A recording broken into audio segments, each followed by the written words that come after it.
everybody. It's Ed Rosenberg, and tonight I'm speaking to Nitin from Sellozo. Nitin, how you doing? I'm doing great, Ed. How are you doing?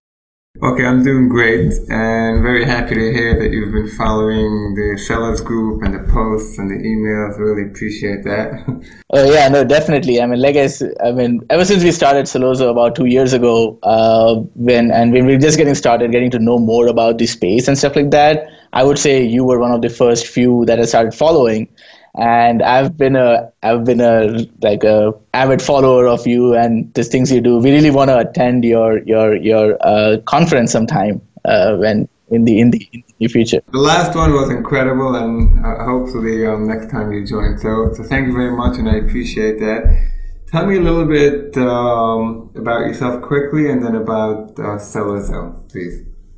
Sure. So my background has been heavily in online advertising. I've spent almost a decade of my career writing software and developing products in the advertising space. Prior to me joining Sellozo, I was actually running the product team for YouTube advertising for a company called AdParlor. And prior to that, I was part of a bigger company called Ad Knowledge, where I did a lot of advertising in the video, mobile, email, and other mediums as well. So we kind of embarked on this journey with Sellozo about a couple of years ago. Really, when we started, the intention was to make advertising easy for Amazon sellers. So obviously, when you're a seller and you're just getting started on Amazon, there are so many things you have to worry about. There's inventory management. There is all these other business tasks that you have to take care of. And then advertising is this entire new aspect that you're exposed to, and there's sometimes a huge learning curve involved in understanding how to advertise well on Amazon. And some sellers, typically they make some mistakes and they lose a lot of money in that process. So really, when we started, we really wanted to kind of dumb it down for sellers and make it useful for all different type of sellers. Someone who's just getting started, at the same time, someone who's very, very experienced in the space. So the first product that we launched was our ad automation software. The intention was that sellers would be able to log in and answer 3 or 4 simple questions, tell us, what's the daily budget they're looking to spend, what are the products they want to promote, and tell us what's their ACoS target, and also let us know what kind of strategy do they want. Do they want to be more aggressive or conservative? And then once we take all of this information, we would then launch their first auto campaign, and then we'll obviously start running the auto campaign, optimizing the campaign to unearth search terms that may or may not work well for them. The ones that worked well, we'd automatically spawn a manual campaign, and we'd move all of these search terms as keywords into the manual campaign. And for the keywords or the search terms that did not work well, once they hit a certain threshold, we would automatically negative target them. So really the intention was to kind of simplify all these steps involved in having a successful campaign strategy on Amazon for the smaller as well as the largest seller out there. Right, so you get to see obviously a lot of private label sellers, and so you have a little bit of a unique perspective. In your opinion, what percentage of launches of products are successful? I would say it really kind of depends on a lot of different factors, to be honest, because sometimes sellers just come with the intention that, if I'm going to advertise, it's going to automatically be successful. But they need to keep in mind that there are so many different, advertising is just one part of making your business successful. But, it depends on your listing, it depends on your pictures, there are all these other elements that also have to play together for a listing to be successful, or for your sales to see the next level and so on. So as a part of that, I would say in terms of our customer mix, I would say we have a lot of private label sellers. Obviously, a lot of arbitrage sellers are also use our software. The intentions, however, are sometimes different. So when private label sellers come to use our software, they obviously want to grow their sales. Maybe their sales are stagnant at a certain level, or some of them are just looking to automate some of these steps so that they don't have to do it manually. Go through scout through search terms and keywords and handpick bids on each of them. For the arbitrage sellers, or even for some private label, the other intention for advertising that we've seen a lot is to really be able to like liquidate all of their inventory. So now that Amazon has changed the rules around, like long-term storage fees and things of that nature, so some of them use advertising simply with the intention of liquidating inventory that hasn't been selling well or things of that nature. When it comes to product launches specifically, yes, there are a few people who use it. Again, it really depends upon the appetite of the seller on how aggressive or how conservative they want to be. If someone just wants to, like, if they're testing the new product in the market and they just want to sell, they purchase 100 units and they want to sell the 100 units at like a very high A cost, even if they lose money, there is that school of thought of sellers who have that school of thought. At the same time, there are the other conservative ones who only want to be very, very cautious about how much they spend on advertising and want to keep the A cost at a certain level so they're still making margin or barely breaking even. Right, but at a general rule, I've been selling online for like 20 years, a very long time. And I remember when the search engine started charging for keywords. At the beginning, it was like 2 cents for like a good keyword. And then eventually, supply and demand, it became ridiculous. Right. Isn't the same thing happening on Amazon PPC, or is there enough categories and enough demand for people to still make money? I would say that is definitely happening. If you look at advertising, even from Amazon's perspective, the way they look at advertising has changed, right?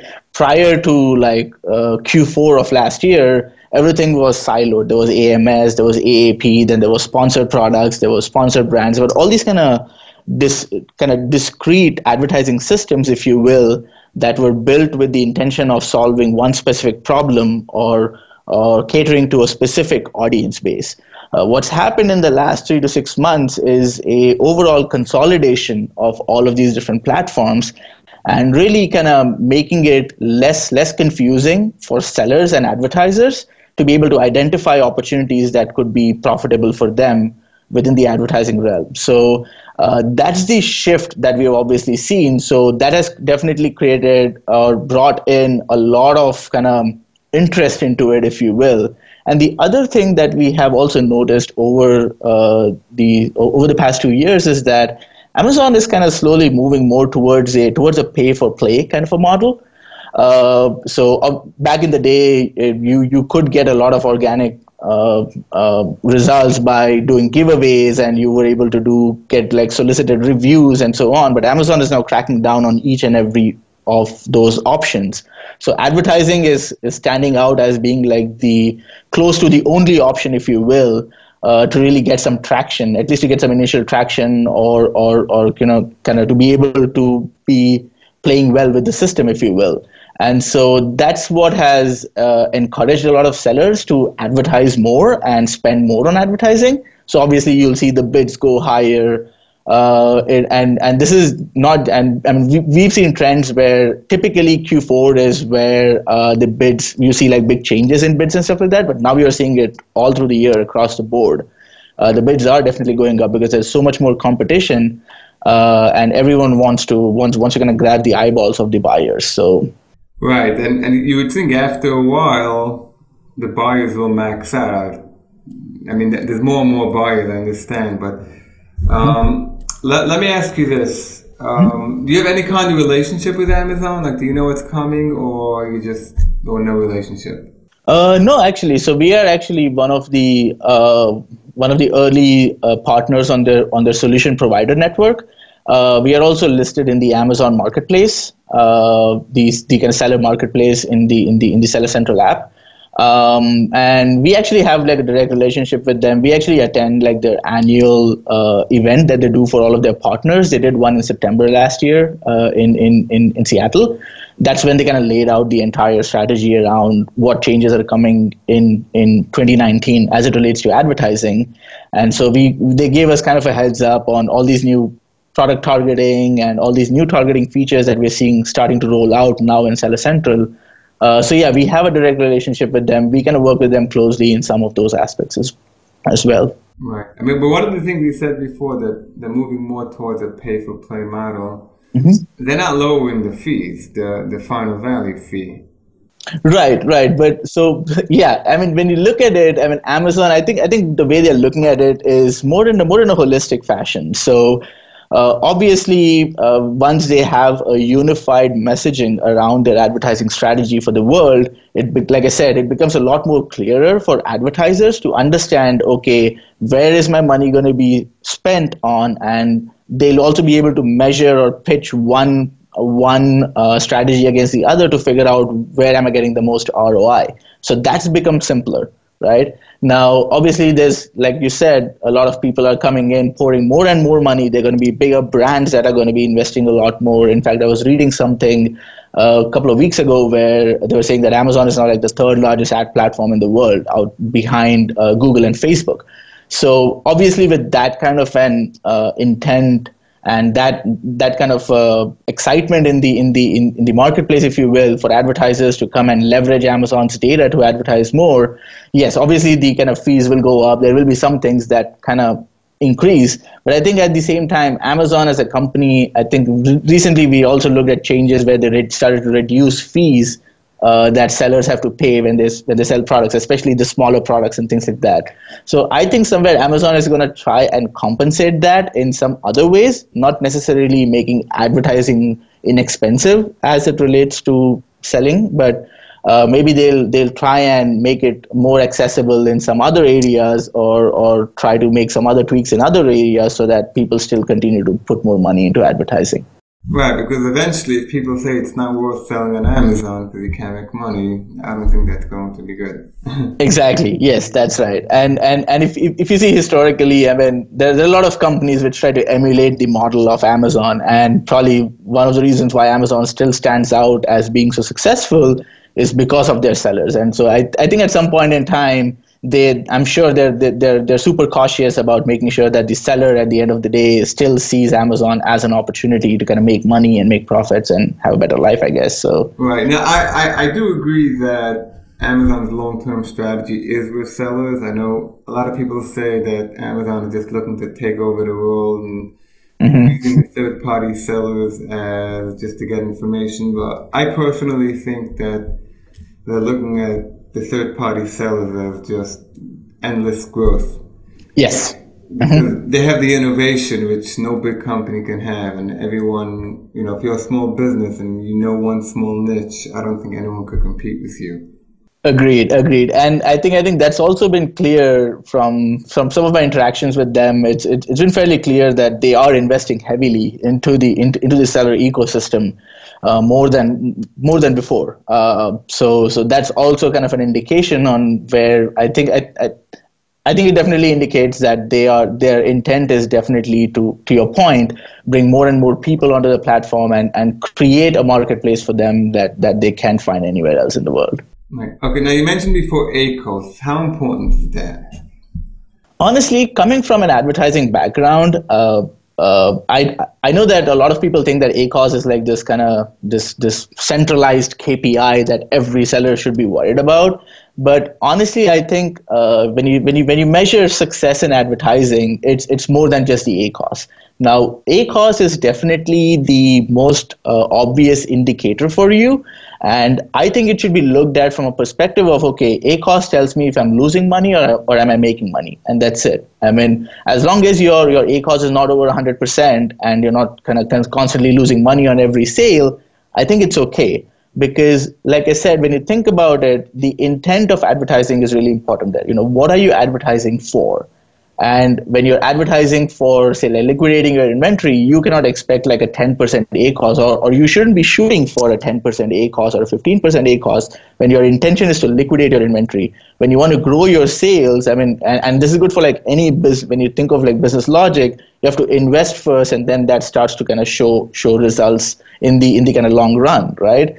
So you see people investing like 200% ACOS? Not necessarily 200% ACOS, but definitely there are people who kind of optimize their campaigns, not just looking at the ACOS alone. So the other metrics or the other KPIs to look for are your overall growth in sales, and not just paid sales, but also organic sales. And ACOS only shows you like a part of the picture. It's only going to measure your paid sales versus your paid spend or your PPC spend. It's not going to tell you the full story, which is, okay, I spent $10 in PPC, I got $40 in PPC sales, but I got another $80 in like organic sales. And that's a very important metric that I think sellers shouldn't miss. At the end of the day, they should look at, okay, I spent this much money on advertising, how many units did I sell overall? And how much money did they bring in overall, as opposed to just with the paid sales. And we have done a bunch of tests with some of our customers where they've been very, very ACOS focused, and they're like, yeah, I don't want my ACOS to go over 20%. And they've actually been limiting their potential of selling more because they had that hard ACOS target. And the moment we try to explain to them and they do a test and they realize that, okay, just by maybe shooting my ACOS goal from like 20% to 30% just got me like, 50% more in sales.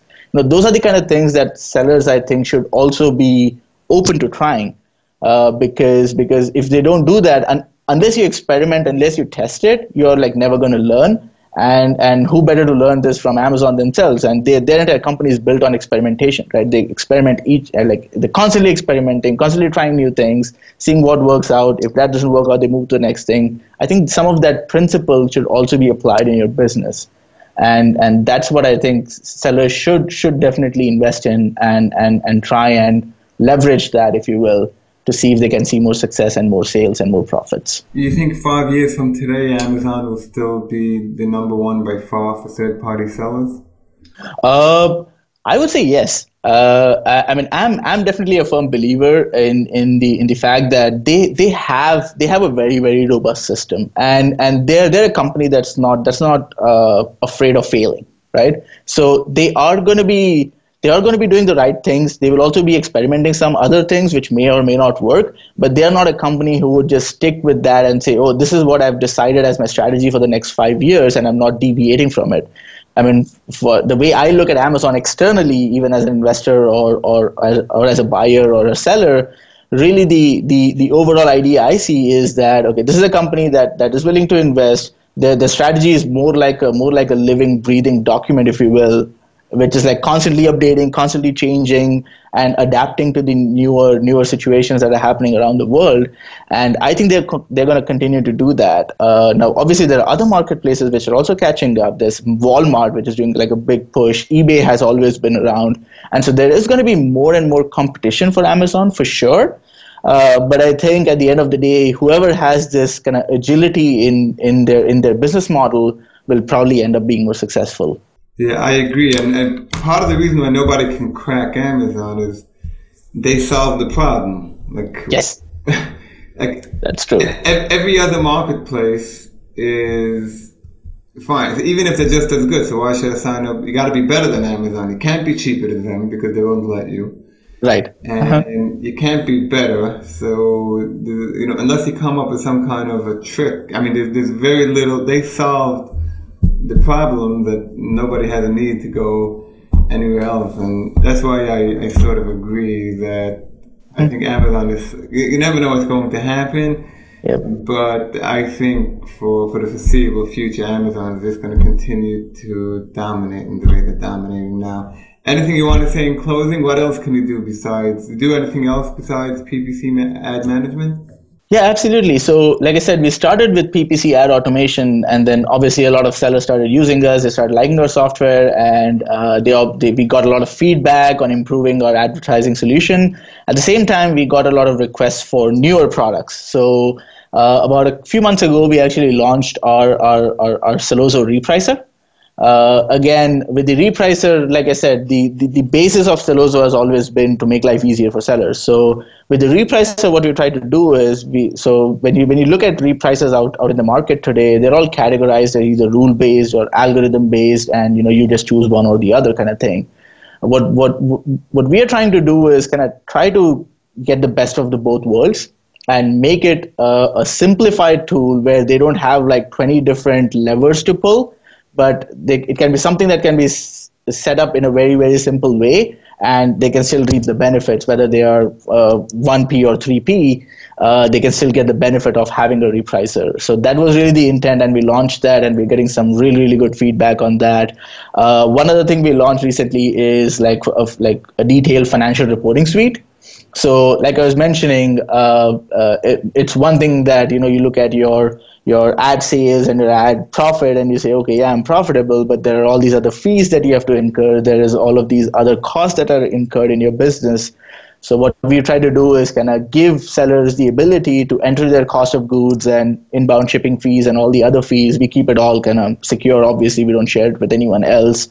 And then we automatically pull all the fees from Amazon, the FBA fees, referral fees. There are like 400 different type of fees that Amazon can charge you, right? So we actually pull all of that data in automatically. We already have all of your sales data. And then we try and paint this full picture for you as to, what's your profitability looking like, what's your ROI looking like at the business level, as well as at way down to the SKU level, so that you can look at SKUs, look at profitability, and then determine, okay, is this a SKU that I still want to continue selling or not?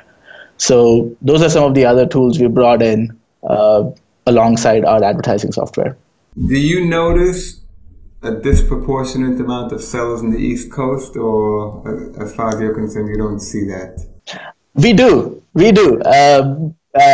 Believe it or not, so the first thing before we launched Sellozo was we actually ran a survey, right, for Amazon sellers, and the intent really was to kind of get an understanding of what are the problems people are seeing in the space, and is advertising really something that they need. And we actually targeted it to Brooklyn, New York was one of our specific targets, because there is a huge concentration of sellers there. There are pockets on the West Coast as well where you see that, but definitely East Coast wins it hands down. Yeah, the East Coast is just monster sellers. So I appreciate, and I hope to see you at the next event. And you said you're going to give us a coupon code. I'll put it underneath. And very nice speaking to you. Thank you so much. Very nice. Thank you so much, Ed. Have a wonderful day. Okay, thank you.